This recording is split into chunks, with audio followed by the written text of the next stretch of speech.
আসসালামু আলাইকুম। আজকে রান্না করব কচু দিয়ে মসুর ডাল। প্রথমে আমি কচুগুলোকে ভালো করে কেটে নিয়েছি, তারপর কচুগুলোকে ভালো করে আমি ধুয়ে নিয়েছি।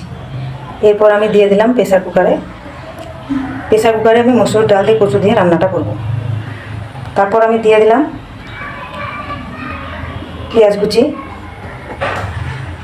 তারপর আমি দিলাম কাঁচা লঙ্কা, আর দিয়ে দিয়েছি টমেটো কুচি।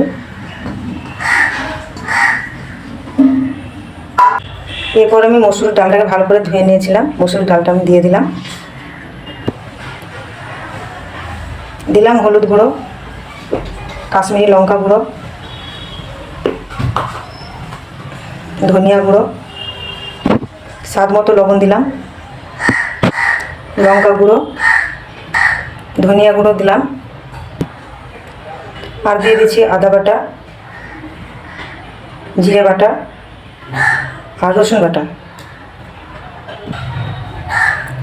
সর্ষের তেল দিয়ে দিয়েছি। এবার আমি ভালো করে হাতে ঘষে নেব ডালটাকে, কচুটাকে দিয়ে ভালো করে আমি এটাকে দিয়ে মিক্স করে ঘষে নেব একটু। এই দেখুন হয়ে গেছে। এদিকে আমি গ্যাসের চুলাটা ধরিয়ে দিয়েছি।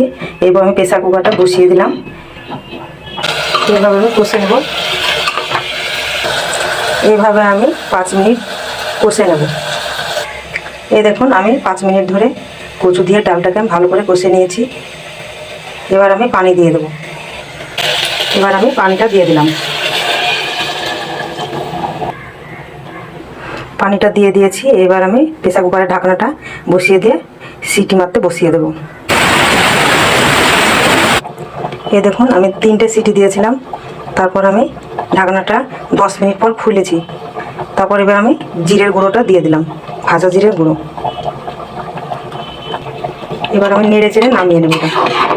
এই দেখুন কচুগুলো সব সিদ্ধ হয়ে গেছে, ডালটাও ভালোভাবে সিদ্ধ হয়ে গেছে। এইভাবে প্রেসার কুকারে রান্না করবেন, খেতে খুবই ভালো লাগবে।